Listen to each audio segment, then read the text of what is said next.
So, what can I say about Lizzie McGuire? Well, it aired for 65 episodes on Disney Channel from 2001 to 2004, starring Hilary Duff as an average teenage girl going through junior high school with her two best friends.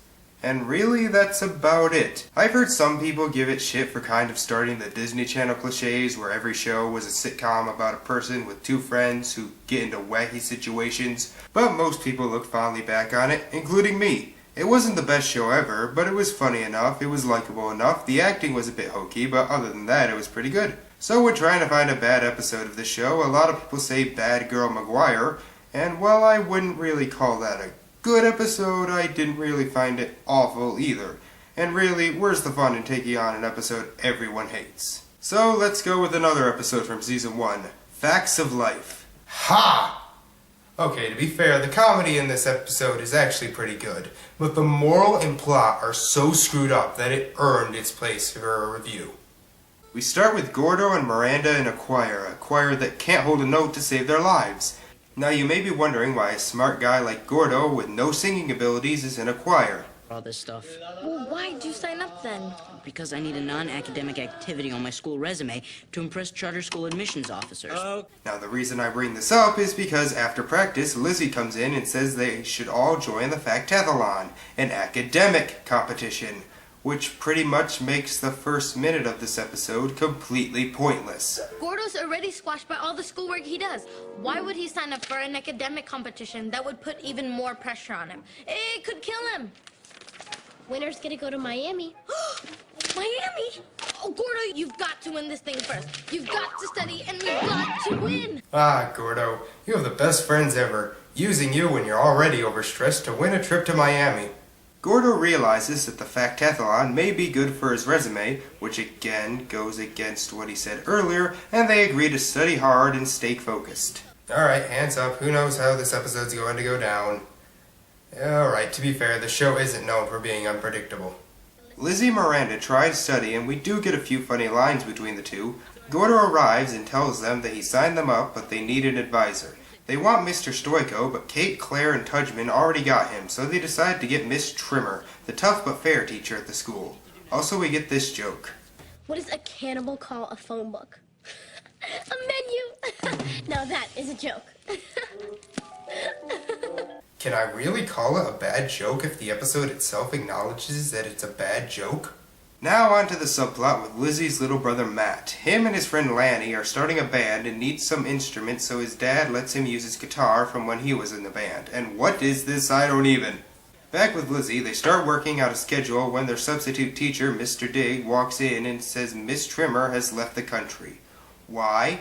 I don't know. And you would think if she knew she was leaving the next day that she wouldn't have agreed to be their supervisor, but Mr. Dig says he'll fill in for her.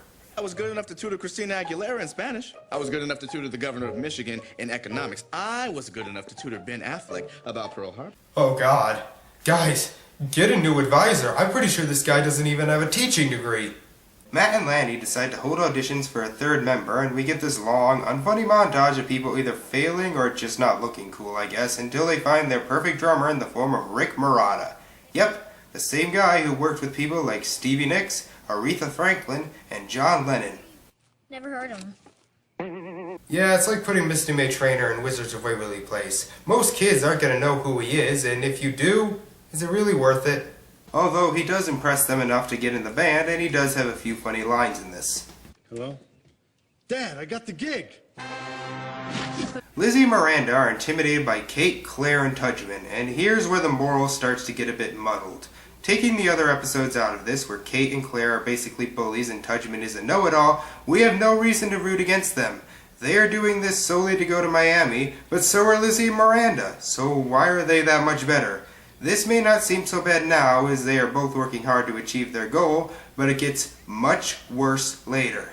Anyway, the three head to Mr. Diggs' classroom, and instead of teaching them anything, they start playing blackjack. Maybe Mrs. Trimmer didn't explain the Factathlon to you, but it's intense. We have to study. Yeah, very good. You just explained why the premise of this episode doesn't work. I guess it's supposed to be like a Karate Kid type of thing, where tasks that don't seem like they should help actually do. But that will all come crashing down in the end. We then get a montage of them doing stupid things like eating turkey, dropping things off buildings, and tormenting Kate, Claire, and Tudgman. So what are you trying to say? That studying hard is a waste of time and you should just goof off in order to learn? Seems that way with Kate's stress mark. Back with Matt, him and Lanny are trying to come up with a name for their band, but decide to just start practicing. Yeah, they're not very good. Still better than Dexter's rap though. Finally, it's time for the Factathlon, and there seem to be only 2 teams, which might be how it works, but that just strikes me as weird. Shouldn't you weirdos be out playing dress-up or something? Listen, Twitchy, you guys are going down faster than a watermelon dropped off a building. Yeah, well, you guys were studying stuff. We're living it. Again, who am I supposed to be rooting for? So the choir teacher is the one reading the questions. Okay. As the competition starts, the unexpected happens. Lizzie, Miranda, and Gordo get their asses handed to them. What year did Abraham Lincoln sign the Emancipation Proclamation? He signed it so that abolition would become an actual issue of the Civil War and to show that he was confident in the Union Army after the Battle of Antietam. We're looking for the date. Oh, right, the date. Pass. September 22nd, 1862. Yeah, it's pretty painful to watch. Still less painful than the ending to Bad Hair Day, and after a while they agree with me as Gordo fakes a heart attack and Miranda pulls the fire alarm, and the 3 escape. Back with Matt and Lanny, which I kind of find it a bit weird that Lizzie's parents didn't come to see her compete, especially since life at home is just a loud off-key disaster. Matt comes in for snacks and his parents tell them basically that he sucks and he should quit. Are you saying we should quit? No. Well, yes. Haven't you guys always told me that if you really love something, you should stick with it, no matter how long it takes? Yeah, you know what? We have always said that, but the thing is, we were wrong. Dead wrong. Get him lessons. Tell him he has to practice somewhere else. You don't have to tell him to give up. Back with Lizzie, Miranda, and Gordo, who aren't being told off for pulling the fire alarm when there was no fire, are then forced to listen to the gloating of Kate, Claire, and Tudgman. Well, it looks like you didn't bury us. We buried you. I gotta hand it to you. It's not often that students do so bad that their teachers quit. What? Mr. Dick's quitting? That's what he told Mr. Escobar. Good! He's not very good at this teaching thing. Matt and Lanny hold a background band party, which, by the way, guys, you can just tell him no, he has to play somewhere else. I'm pretty sure it wouldn't be too hard to find a place to play some music. And against all odds and all probability, they are good now. Although Matt's voice is a little annoying and the lyrics are incredibly repetitive, but hey, still better than the CMC's first performance. Oh, come on! Now I'm just referencing episodes I didn't even review.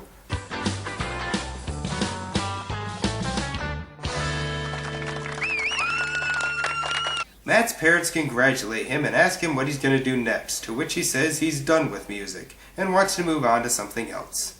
So yes, the episode itself says how pointless this subplot is. And now we get to the part that really pisses me off. Mr. Diggs starts packing up his stuff. Again, that's good. They didn't learn anything from him. I wouldn't exactly say we didn't learn anything. I learned how to play green sleeves on an auto harp. And I learned that it's good to split 9s when the dealer has a 5 or 6 showing and there are no other 10s on the table. Actually, I learned a lot. Like the Middle Ages smelled terrible. And you were lucky if you lived to be 30 because there was so not any hygiene. And it didn't matter that Galileo proved Earth isn't the center of the universe. That meant nothing unless the political powers would let him tell people. And that wasn't going to happen because then everyone would be out of a job. I always busted my tail for school. I never knew it could be fun before. Or interesting. Yesterday, I got a book on Queen Elizabeth I out of the school library. Alright, it's true that learning can be fun and you can't learn everything from a book. But that doesn't stop the fact that you didn't learn the right material. Learning how life was back then is important, and in a way it is more important than learning when or where something happened. But you need balance. You need to learn both these things. You can't just slack off and pretend that you were the smartest people in the world, or else that makes you come off like you have massive egos. Well, I guess I didn't do such a bad job after all. In fact, you should be thanking me. Bullshit. Well, I wouldn't go overboard. We did want to go to Miami. Yeah, we'll thank you if we survive the gloating Kate does when she comes back from Florida next week. And of course, 1 week later, it turns out they had a miserable time. Kate got bitten by sand fleas, Claire stepped on a sea urchin, and Tudgman got sunburned. So once again, kids, studying is bullshit. If you are having fun while learning, that means you're an awful person and karma will come back to bite you in the ass. However, if you slack off, don't study, and annoy people who do study, then that means you're a better person. Thanks, Mr. Dig. Don't mention it. Yeah, they really shouldn't, because you suck. As Thus is ending. Still better than the ending to Foster's Goes to Europe, and oh god, I will get to that. But first, let's finish this.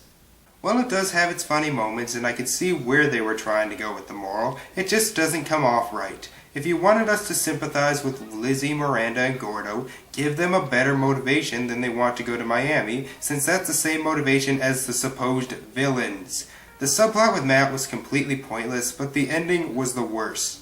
Yes, you can have fun while learning, but if you don't actually learn anything besides the fact that living in the past sucked, then it probably would have been better to just study. It's just not very good. But like I said, most of the episodes are pretty decent, and most, if not all of the episodes, are on the Disney Channel show's YouTube page, which I will put a link to in the description. So thank you all for watching, and I will see you next time. Bye. If not all the episodes are on YouTube channel. How did I mess up that? How did I forget? But most people look family. I cannot. Hello? Wondering why a smart guy. Why do I keep saying review? Yeah, to be fair, this episode. Can I really call it a bad joke if the episode itself acknowledges that that's any kid who knows that they didn't learn anything. I hate lines.